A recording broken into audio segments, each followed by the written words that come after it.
Hello, everybody. First of all, let me tell you how much I love doing these videos because, as you know, I'm a life coach and I'm a belly dance instructor and a belly dance coach, but I combine my tools together in the realm of belly dancing to help you get where you want to go while you learn it, while you love yourself more and more, and while you just thrive within the process of belly dancing. So I'm loving these topics because I really feel, and many of you have reached out to me saying that these are so helpful to hear and to just experience. And the other reason why I do this is because sometimes this is really what I'm seeing on the front lines of what I do right now. So especially when it comes to people who are just starting the process of belly dancing, there's a lot that's happening. And then I found that as you go further along in your journey, you're gonna be like kind of in this ebb and flow. And then when you get a little bit more intermediate, a little bit more advanced, the mindset stuff is really the thing, not necessarily the technique, but it's really the thing that actually holds you back the most from your own growth. And so this is why I love this, because with my training and my skill set, and honestly, I've been working on like self-development since 2007. So this is 16 years now, where I've been pushing my students in a loving and kind way to really be mindful of what thoughts are happening behind the scene and how that impacts you on the stage. Pun intended, by the way. So when I've been dealing with, and I've been teaching for a long time. So right after I started teaching in 2007 or 6, this is when I really started understanding people, but not only people, myself. And this part right here that we're going to talk about today, I found has so much relevance even now, 17 years later, as I teach my students. So the first thing I want to emphasize to you is I get it, I've experienced it, and I still sometimes experience it, and then I have to coach myself and be very mindful of how that is impacting me. So I'm constantly doing the work, just like you all are doing the work too. So I just want you to know that, because I think the expectation is once you've gotten to my level of being like internationally known and having this large influence and impacting a lot of people, that it stops, and it really doesn't. What you do is you just get better at that skill and better at getting back on track with what you love. So we're going to be talking about expecting the unexpected with belly dancing. So this is what I'm seeing a lot in my beginning class right now, is that when stuff doesn't go as planned, meaning like a belly dance move is challenging or your belly dance learning process becomes harder, sometimes the reaction is that you're surprised and maybe thrown off your game. And you start to get these mini moments of frustration, disappointment, discouragement, and I call them mini moments because they're so small that sometimes you don't even notice that that's what's happening unless you check in with yourself.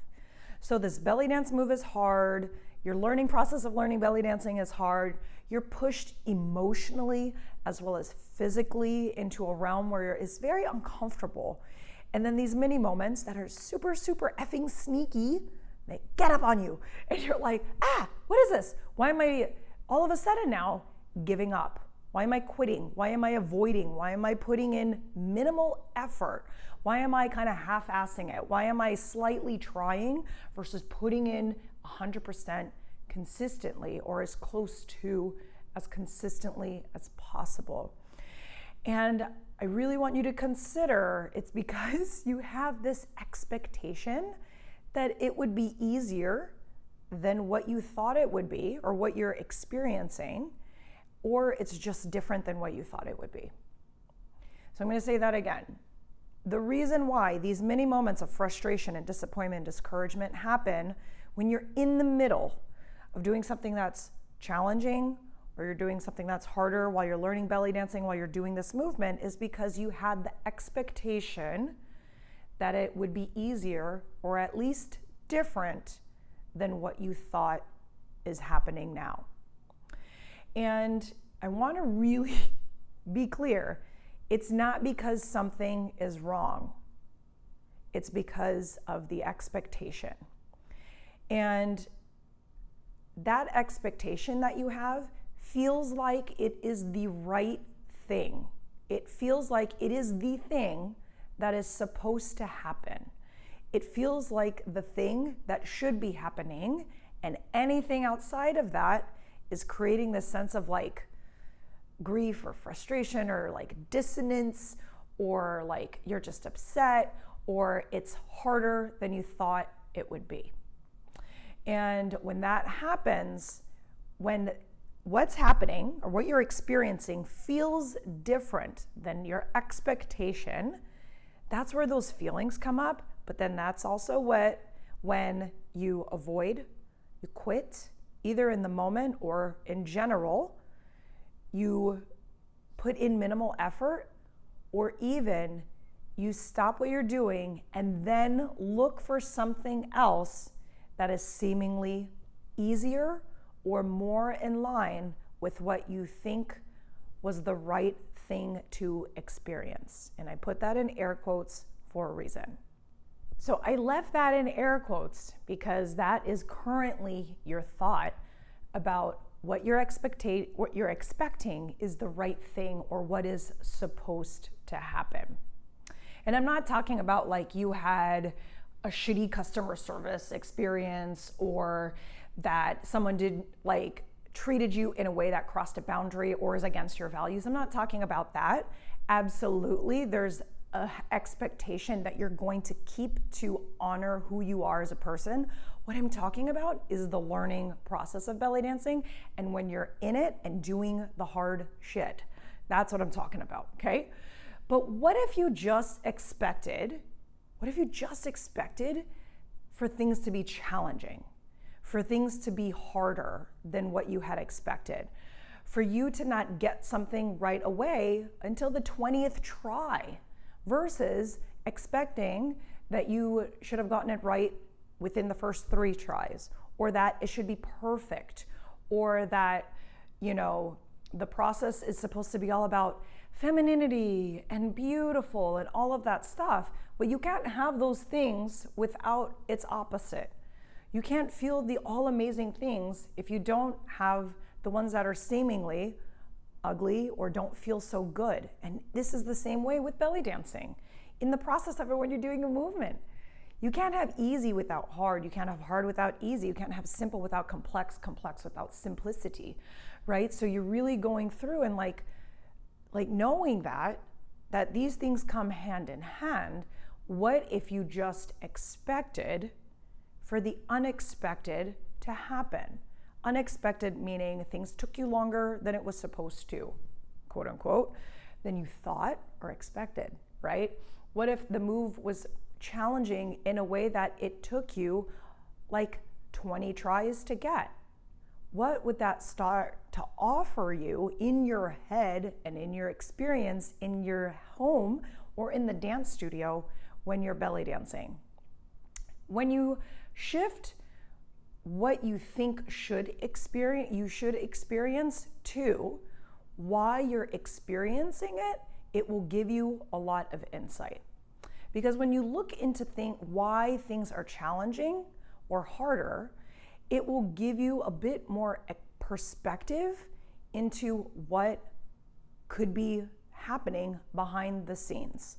Is it harder because I'm thinking of that expectation and then creating this circumstance, this moment in my dancing where things are harder than it needs to be because I'm too stuck on this is the way it's supposed to look, versus why is this challenging right now? Why is this hard right now? It's hard because my body's not used to it. It's hard because I spoke to myself in a shitty way for the last 20 years, and it's hard to get myself out of that and into this more neutral place of speaking, or even this positive space of thinking. If you begin to accept that when you're putting yourself out there, like learning belly dancing, like looking at your body more positively, or feeling more feminine or more beautiful than you've ever felt in your life, if you start to accept that, when you start to put yourself out there and challenges happen, it doesn't have to now get in your way as much. It doesn't have to be such a problem in the moment when you're expecting it. Because now when you're expecting it, you can plan for it. You can start to brainstorm, the next time this happens, what can I do?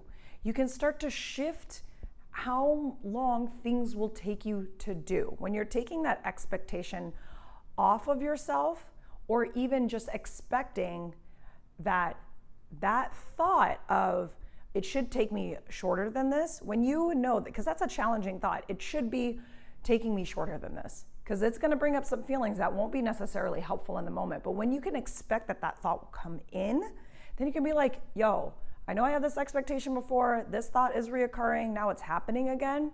Then you get to plan for that. You get to start to shift that into something that's more helpful.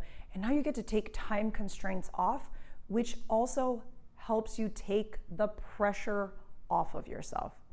Let me tell you something that has been incredibly valuable for me to share with my students, and I'm gonna give you an insight into what I continue to share with them throughout their membership.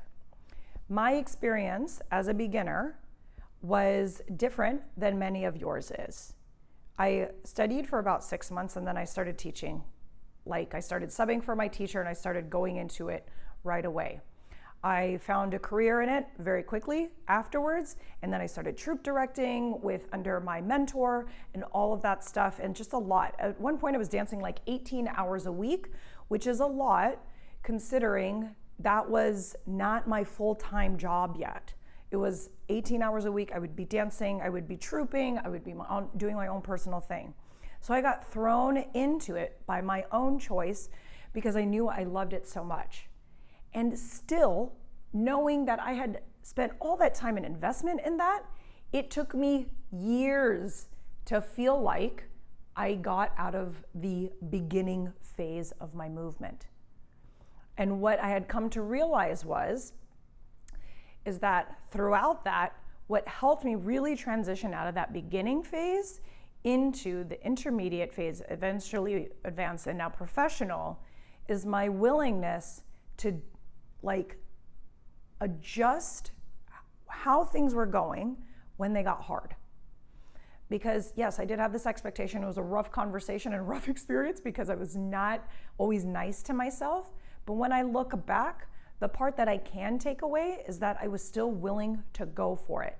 I didn't make it something that would give me a good enough reason to quit or to avoid overall, or to find something else that was seemingly easier for me. I kept with it. And that beginning process took me years. Like, I told my students it could take them 5 years, because if you're practicing an hour a day, right, or an hour a week, that's only so much time. And to get to a masterful level, you need 10,000 hours. And the reason why I'm bringing this up is because the expectation of of that thing being easier, your learning process, the movement, or that it should be different than what it was, is sometimes the thing that draws out your capability to make it longer than if you were to just expect challenges to come your way. Because now you're spending energy into fighting what's happening and that it should be easier versus accepting it and then welcoming it and then planning for it. So that way when hard shit does pop up, hard thoughts that you tell yourself pop up, you have a game plan on how to move forward. So listen, if you expect the unexpected, meaning the unexpected is anything outside of what you expected your experience to be, right? Whether it's challenges in the movement, challenges in the learning process, challenges on how you talk to yourself, and you not wanting those things to happen because you want an easier process or something to not test you on a mental, emotional, or physical level as much. When you expect those things to start happening, you can plan, you can have more power around it. And the wonderful thing is that when you expect those things to come, you can now help yourself get closer to what you truly want, which is learning belly dance and loving yourself in the process and really getting what there is to get out of it for you. I continue to tell my students this throughout their membership because I find that it is pivotal to their success in reminding them that you have ebbs and flows of easy and hard, in simple and not so simple, and to go through it just along for the ride versus trying to jump out of the boat when a tidal wave is coming at you. Try and ride that wave, right? So I want to invite you to join my membership because I get it. I did all of the things in the beginning where I wasn't welcoming to the challenges. I fought it very hard. And then once I started expecting that shit would be hard when you're up to good stuff, then it became, I don't want to say easier, but it became more useful for me to get myself closer to what I wanted, which was to be exactly where I am right now, here with you all. I want to help you get there too. I know what that feels like and I know that process. So check out the description below, check out the comment, check out the link in my bio, sign up for my membership and see how you can get there too, even when shit gets hard. You don't have to avoid, you don't have to minimize your effort, you don't have to change to a different dance style, you don't have to change to like a different process and learning. I've figured it out so that way I can make it as easy as possible for you. So when those challenges come, you don't feel like you're drowning in the work. So I look forward to seeing you in the studio and I look forward to dancing with you soon.